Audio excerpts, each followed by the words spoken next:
Coming up on Network Africa, Senegal's president and head of the African Union tells his Russian counterpart, Vladimir Putin, to consider the impact of the Ukraine conflict. The U.S. condemns the sacking of Tunisian judges by President Kais Saied. Plus,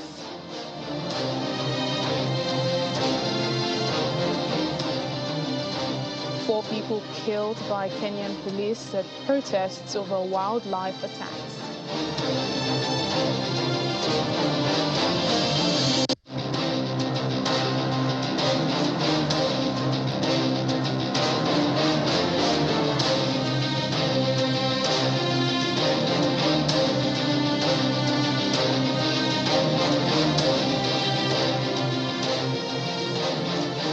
Hello and welcome to the program today. I'm Layo Olarinde. We kick off with updates of the meeting in southern Russian city of Sochi between President Vladimir Putin of Russia and Senegal's president, also the head of African Union, President Macky Sall. Well, in a bid to combat the impending food crisis in Africa, Senegal's President Macky Sall has told his Russian counterpart that he should consider the impact that the food shortages caused by the Ukraine conflict are having on the continent. The AFP media quotes President Sall as saying that Russian presidents should become aware that African countries are victims on an economic level of the conflict. He adds that food supplies should also be outside of the West sanctions on Russia. Prior to the conflict, more than 40% of wheat consumed in Africa came from either Ukraine or Russia. Well, before President Sall left Senegal, his office said the visit is aimed at freeing up stocks of cereals and fertilizers that are currently blocked in Ukrainian ports. African countries have been particularly affected by the price increases caused by the war.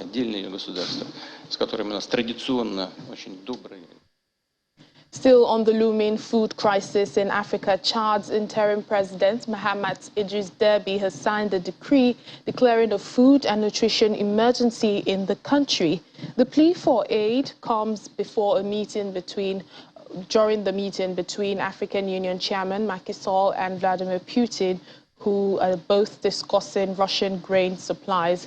The United Nations has warned that 5.5 million people in Chad, as more than a third of the population, will need humanitarian assistance this year. The World Food Programme also said that in March, that some 2.1 million Chadians would be severely food insecure. That's due to the dry weather season that is expected to start this month. A vehicle transporting a Red Cross team came under a hail of gunfire in western Mali, killing a worker and the car's driver. That's according to the Malian and Dutch Red Cross organizations. Witnesses say the attackers were riding motorcycles when they shot at the vehicle at about 6 p.m. on Wednesday near Kayes. The vehicle was said to have been clearly marked with the group's emblem, and two other employees survived the ambush. There's not been any immediate claim of responsibility, although armed groups are known to operate in that vicinity in Mali. Fighting between government forces and armed groups in the conflict-torn North Kivu province of the Democratic Republic of the Congo could seriously endanger the safety of civilians in the area. That's according to the Human Rights Watch, who said in a statement, calling on the DRC's security forces and also the M23 armed group to minimize harm to civilians during renewed fighting, and also to avoid a repetition of the widespread abuse during past fighting between government forces and the rebels. Violence in North Kivu resumed on the 22nd of May, forcing tens of thousands of people to flee their homes, the latest episode of what the Norwegian Refugee Council has called the world's most neglected displacement crisis. To health matters now. A new modeling by the World Health Organization findings reports that COVID-19 deaths in the African region are expected to decline by almost 94% in 2022 compared with 2021, which was the pandemic's most lethal year, although the emergence of new, more deadly variants is said could halt the decline. Well, the analysis, which was published this week, finds that while the region reported over 113 deaths in 2021 through official channels, about 1 in 3 deaths were missed. The true number of deaths was above 350,000, as around 970 per day.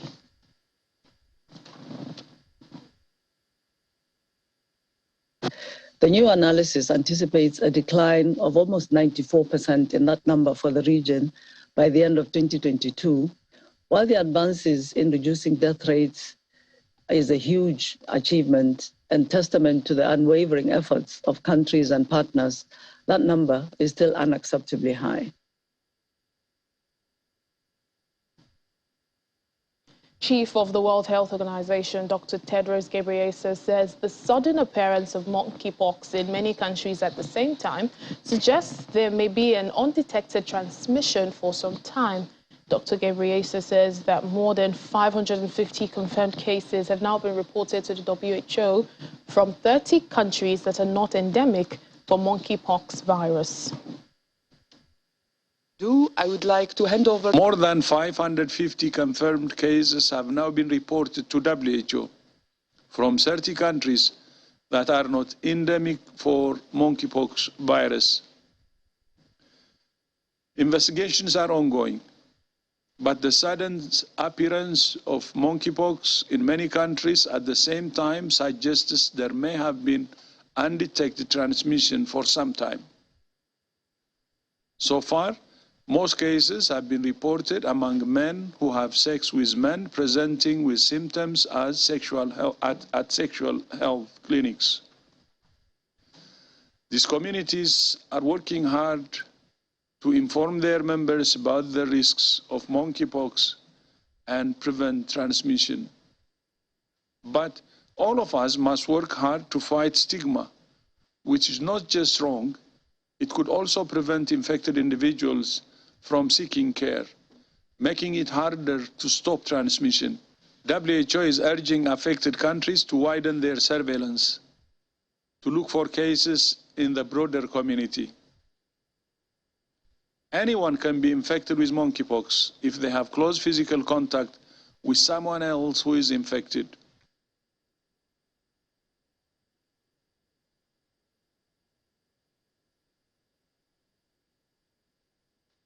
In Kenya, 4 people have been shot dead after a team from the Kenyan paramilitary police opened fire on a crowd that was on the country's main highway protesting over attacks on wildlife. Attacks on humans by wildlife. The protesters in Mansiba, southeast of Nairobi, had on Thursday blocked the main highway connecting the capital to the coastal city of Mombasa for hours. A local County Governor Joseph Lenku says the communities are getting frustrated by the loss of human lives to wildlife in the area, which borders a national park. The Kenyan Wildlife Service says animals must be kept away from people to avoid the losses that have been witnessed recently. Local media reports that the attacks by wild animals in the area has left several people dead in recent months. Although there are unconfirmed reports that the protesters hurled stones at a lorry that was carrying the officers, the local police boss says that an investigation, however, is on the way into what transpired. Over in North Africa, thousands of residents in the Sudanese capital Khartoum took to the streets to protest against the military regime and demand justice for the victims of the 2019 deadly sit-in. Demonstrators in the eastern and southern neighborhoods of the city blocked main roads, determined to voice their opposition. The fresh rally also came ahead of the anniversary of the 2019 deadly sit-in. The fall of another regime is what the protesters are demanding for 3 years now. At least 128 people were killed, and the ruling generals denied ordering the bloody dispersal. The military then ordered an investigation into the killings, but protesters and rights groups widely rejected its conclusions.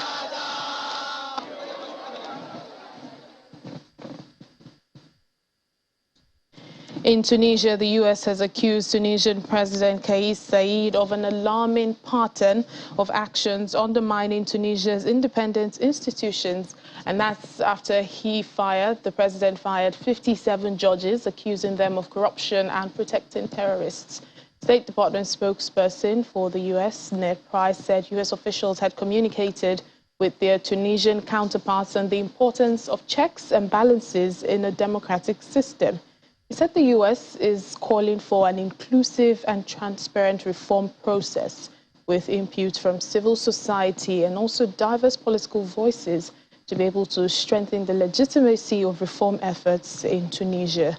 Mr. Said has pushed through a series of moves in recent months, expanding his powers and dismantling elected institutions since last year when he suspended parliament. Earlier last month, he announced a plan for a new republic in Tunisia, which would be put to a referendum on the 25th of July.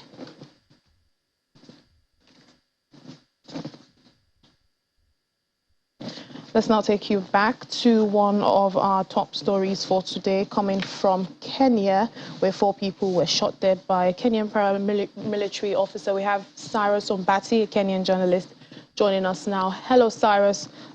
Good to have you on the program. Talk to us about what transpired during the protest that has now led to the death of 4 people. Sure. Good evening. Can you hear me? Am I clear? I can hear you loud and clear. Yeah. There was a protest yesterday in along Mombasa-Nairobi highway, which is around 200 kilometers away from the capital. The locals say there has been a persistent problem beating the locals, the human beings, or rather, and wild animals from a nearby national park called Amboseli. So yesterday, the locals staged a protest whereby they blocked the highway. Remember, the highway is a national trunk highway which is connecting Kenya, Uganda, Rwanda, DRC, Congo. So it's a major traffic highway. So in the process of the protest, they blocked the road for almost 5 hours. Police came and they were trying to disperse them. And in the process now, it became chaotic.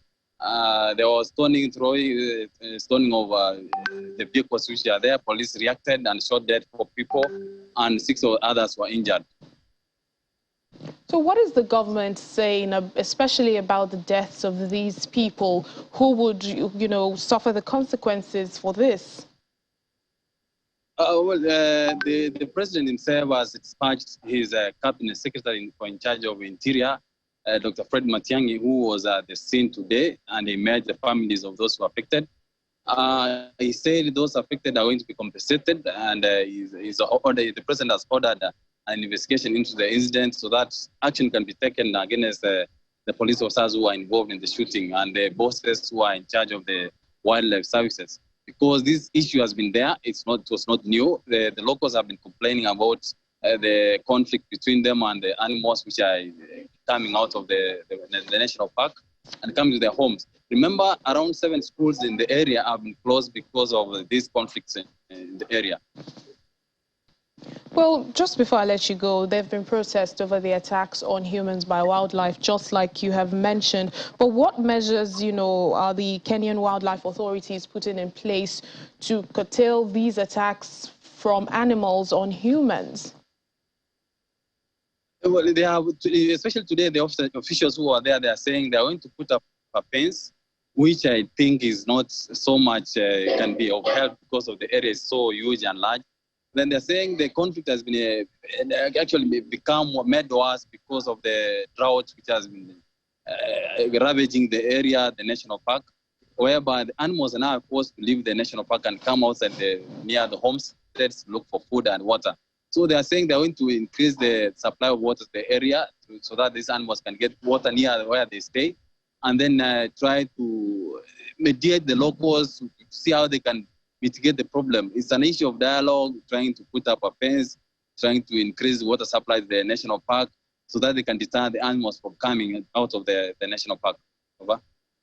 All right then, Sarah Sombati, thank you for speaking to us. Thank you so much.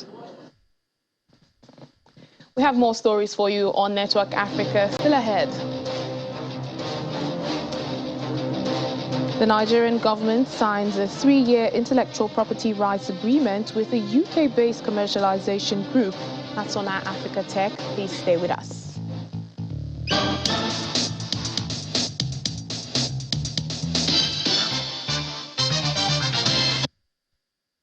Welcome to our Africa Tech segment. The Nigerian government has signed a 3-year intellectual property rights agreement with a UK-based commercialization group.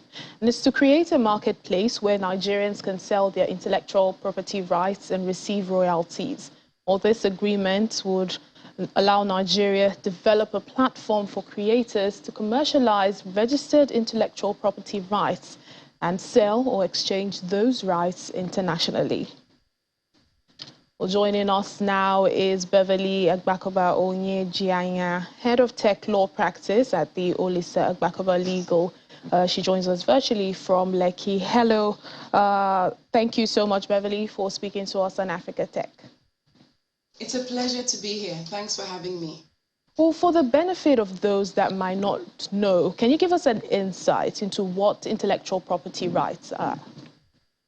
Okay, so in a nutshell, intellectual property rights are those rights that are attached to creations of the mind. So for instance, a songwriter who writes songs, an author who writes books, a designer who creates new designs, an inventor. The actual physical creations have rights attached to them. And those rights allow inventors, creators, enjoy economic benefit. And also, you have the benefit of being associated with those inventions and creations. And those rights effectively are what give you the opportunity to monetize and earn a good living from your work. Now that the Nigerian government, has signed this 3-year agreement, how can Nigerian creators take advantage of the law to be able to protect their intellectual property? Okay, so currently as it stands now, I think it's a definite lack of awareness, which is why many creators, inventors, content developers, you name it, are not aware that they can enjoy a significant benefit from their work. So what you have is a situation where inventors, etc., are sitting on a gold mine. We're creating every day. Nigeria is home to one of the most talented people on the planet, on the face of the earth. And, people are not doing enough to monetize their work. And how can you do this? For instance, it's important to mention that with copyright, for instance, that right is automatic. If you write a book today, as long as you don't plagiarize, the copyright belongs to you automatically. You have the right to be associated with that book. There's certain other rights that are not automatic. For instance, trademarks, you have to register in order to protect yourself. I'm sure many of us are familiar with all the news coming out in the media about people who find out that other people are suddenly using their trademarks and making an economic benefit from them. So it's important that people know not all intellectual property rights are automatic. You need to register your rights. For instance, trademarks, patents, design, industrial designs, if you want to monetize from them. So it's critical that I get that point clear. Well, do you see this agreement between the Nigerian government and the UK group, beneficial to Nigerian creators, and why? It's a positive development. It's positive. It's important that people realize that there's so many different marketplaces that currently exist. So this one is an addition to what's already out there. I think the issue is lack of awareness, and I'm happy that we're discussing this on this show. So yes, if the Nigerian government is setting up this digital marketplace to encourage sellers of their IPR to meet with people who want to buy it, then by all means, it's a great idea. But you know, certain things have to be checked. Due diligence, making sure the right owners are selling, because it will be a disaster if people who don't have the rights to those intellectual property are selling, and innocent third parties end up buying these rights, and they realize that they had no rights in the first place to sell. So due diligence is very, very important when you are transacting with intellectual property rights. But as you know, we're living in the most buoyant. Many people are now putting their manuscripts on international streaming platforms. You all know that there's top streaming platforms operating now in Nigeria, globally. We're seeing more and more Nigerian filmmakers getting their work on an international platform. We're seeing more and more Nigerian authors come to the global literary platform. So we do have these transactions happening already, but the benefit of this marketplace is that it will give more access to more creatives, to more authors, to more inventors, because it can be quite difficult sometimes finding buyers interested in your work. So yes, in theory, it's a very good idea, but of course, I have limited information on it, so that's the limit to what I can say about it. All right, Beverly, just finally, we understand that this IP platform would be built using blockchain technology and digital tokens. But does this, support the government's position on digital assets, especially cryptocurrency? Okay, so blockchain technology is a technology in itself, and it should not be confused or used interchangeably with cryptocurrency. Cryptocurrency is not banned in Nigeria, just to be clear. It's the conduits, the payment conduits by all our commercial banks, financial systems. They are banned from participating in those cryptocurrency transactions. Blockchain technology simply refers to being able to store data on a platform that prevents it from being changed. So it preserves the ownership trail. So even if you change the data as it moves through the blockchain, you will be able to identify the original owner, and that's the beauty of blockchain technology. It preserves, although anonymity is granted. No, but besides that, it protects the original owner. And intellectual property is concerned with ownership. The issues we have now is a lot of people say that the intellectual property gets stolen. It's appropriated, as another word that we hear often in places like the United States. So the idea of using a blockchain technology as a means of storing IP is actually fantastic and very progressive. It will definitely help to secure the rights of content creators, developers, because the problem is sometimes it can be difficult to prove who did what, especially when it comes to things like, say, visual arts that end up getting copied over and over again, or perhaps digital designs, things like that. So it's progressive. We all want to see how it's going to work. It's a new initiative, and we're all quite excited, especially us in the intellectual property industry, to see how this is actually going to play out. But it's a signal that things are changing. It's a signal that intellectual property rights are being taken far more seriously, and that is very positive for our economy and for the players in the economy as well. Indeed. Thank you so much, Beverly Agbakoba Onyejianya, head of the tech law practice at the Olisa Agbakoba Legal. Thank you for speaking to us. Thank you for having me.